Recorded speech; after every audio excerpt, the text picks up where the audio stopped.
In this video, I'm going to show you how to draw a 5-point perspective so you can use it in your art. It's pretty quick and easy. You just start with a cross and make sure you get your cross straight, and then you draw a circle around that cross. And my circle needs a little attention here. As you can see, I'm kind of fixing it. But you draw that circle around the cross, and that's your start, or at least how I do it.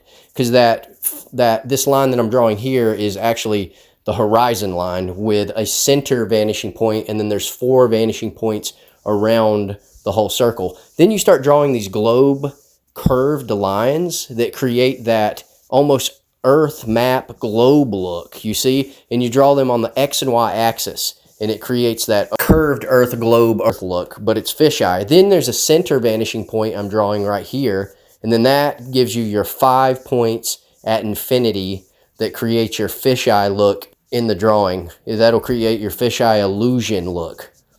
And then I basically go ahead and just start filling in squares. And remember, the squares or whatever you're drawing, buildings, they conform to the structural skeleton of the perspective grid itself. That's my method and secret of how I like to teach people the easiest way to draw things in perspective, as you can see here. See, all the squares and all the things line up to conform with that grid structure, and it basically kind of falls into place naturally. And remember, everything shrinks toward the vanishing points. That's another secret of perspective drawing. Drawing the shrink, the large to small, the macro to the micro, as you can see in my drawings here.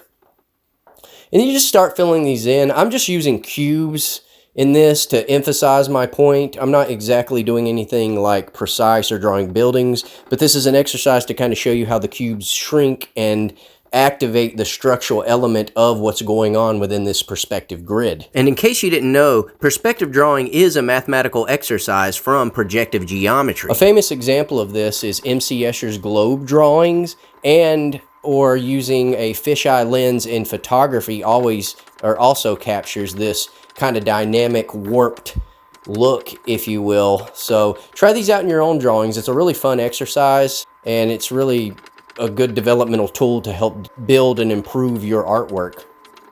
It's also kind of a therapeutic brain exercise that challenges your artistic vision skills and spatiotemporal parameters in your head, because when you figure out how to do this, it just feels so good, like you feel accomplished in your mind after you're able to warp space in the context of a circle like this. So thanks for coming. If you like this video, please like and subscribe, and leave a comment below and let me know if you've tried this in your drawings.